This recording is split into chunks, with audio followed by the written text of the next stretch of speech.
Hi, and welcome to 3 Things in 3 Minutes. I'm Nersi. Today we are looking at Dice Realms from Rio Grande Games. It plays 2 to 4 players and plays in 45 to 60 minutes.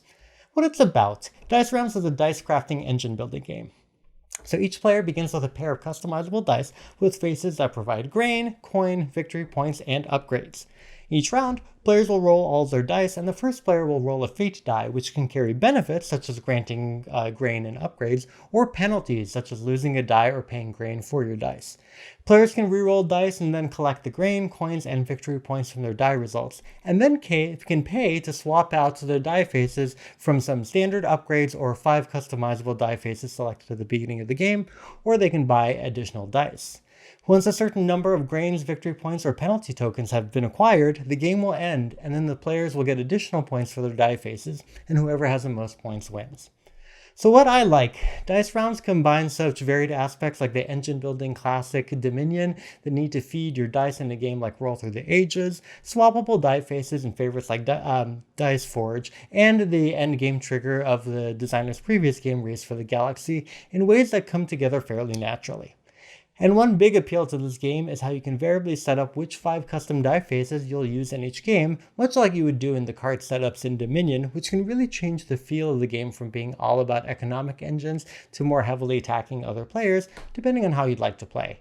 And the gameplay itself is quite simple and fast, because unless you're attacking other players or going after that last remaining die face, players can play simultaneously, which gets you back to the die rolling quickly, and that's the most fun part. And the large chunky dice and the die faces are made out of a soft plastic that makes it fairly easy to swap out the die faces, either with the provided tool or really a fingernail. Now, points to consider. The game is pitched as a civilization type game down to the needing to feed your population, but the game is so highly abstracted that apart from some of the art on the tiles, you never really get the sense that you're actually developing and growing a realm. And it's a die rolling engine builder, and as with any engine builder that relies heavily on luck, you can build an engine that never really comes to be because of some unlucky rolls, because at least in deck builders you're guaranteed to see some of your cards.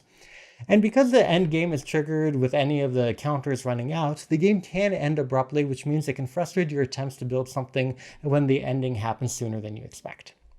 So in summary, it's a dice building game that combines multiple classic game mechanics, even though the actual realm building is largely abstracted.